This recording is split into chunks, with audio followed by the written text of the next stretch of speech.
안녕하십니까. 뉴스캔 뉴스 임유진입니다.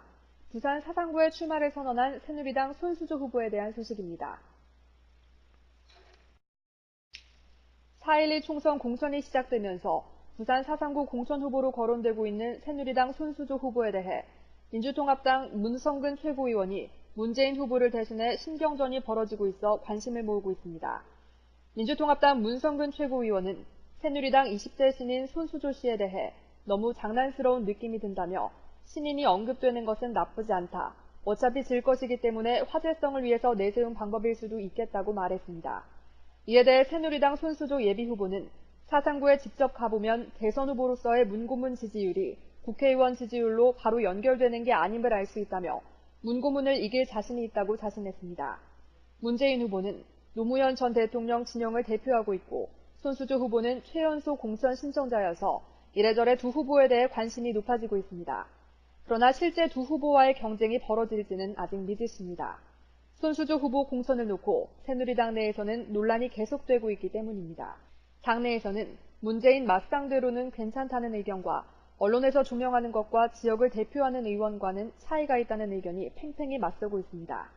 새누리당 소속 사상구 기초단체장, 시의원, 기초의원, 당협 직능특보단은 결의문을 통해 손 예비후보를 깜짝 카드로 내놓으려는 발상은 지역 정서와는 동떨어진 너무나도 부적절한 생각이라며 반대하고 있습니다. 다음 소식입니다.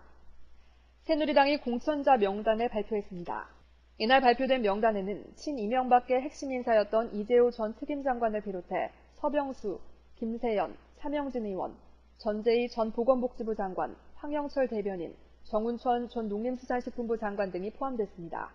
또한 새누리당은 이와 함께 이번 총선에서 전략 공천을 실시할 선거구 22곳도 발표했습니다. 나경원 전 최고위원과 신은경 전 KBS 앵커가 공천을 신청한 서울 중구 지역구는 이번 발표에서 제외됐습니다. 다음 소식입니다. 민주통합당이 공천 확정자를 추가 발표했습니다. 민주통합당이 4월 총선거에서 서울, 경기, 제주 등 11개 권역별로 출마할 공천 확정자 54명을 추가로 발표했습니다. 지역별로 살펴보면 서울의 경우 정치 1번지 종로구의 정세균 전 대표, 이 밖에 박영선 최고위원, 임종석 사무총장, 추미애 의원도 이번 명단에 포함됐습니다. 경기도에서는 원혜영 전 부천시장, 문희상 전 노무현 대통령 비서실장 등이, 부산에서는 현역 의원 평가 작업이 끝나지 않아 지난 22일 1차 공천자 발표 때 제외됐던 조경태 의원이 4을 공천자로 이름을 올렸습니다. 민주통합당은 이와 함께 경선을 실시하기로 한 20개 선거구 46명의 경선 참가 후보자도 발표했습니다. 전략 공천 지역도 정해졌습니다. 민주통합당은 정봉주 전 의원 지역구인 서울 노원갑 등 6곳을 전략 공천하기로 했습니다. 당 일각에서 통일의 꽃 임수경 씨와 낙곰수 패널 김용민 씨가 전략 공천자로 유력하게 거론되고 있는 것으로 전해졌습니다. 당이 이곳을 전략 공천 지역으로 분류하면서 예비 후보들의 반발 등 후유증이 적지 않을 전망입니다.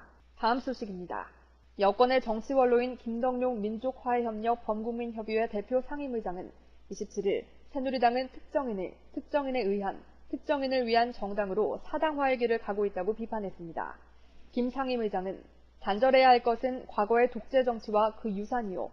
단절하지 말아야 할 것은 정통보수의 가치와 정신, 그리고 그 맥이라고 강조했습니다. 다음은 4.11 총선에 참여할 것을 밝힌 장기표 대표에 대한 소식입니다.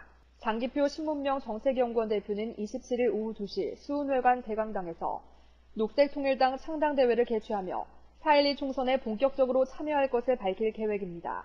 16개 시도를 40여 개의 광역자치시로 전환하고 재벌의 상호 출자와 상호 지급 보증 금지를 통한 재벌개혁 중소기업과 영세상공업의 고유 업종 지정을 통해 재벌의 문어발식 확장을 제한하는 등 일자리 창출과 삶의 질 개선을 제한할 예정입니다. 한편 장기표 대표는 박세일 교수와 결별하게 된 배경을 밝히는 글에서 이념과 정책의 차이에다 합리적 진보와 개혁적 보수의 통합이라는 창당 정신에 어긋나는 지도체제 때문에 결별하게 됐다며 국민에게 실망감을 안겨드려 죄송한 마음이라고 전했습니다.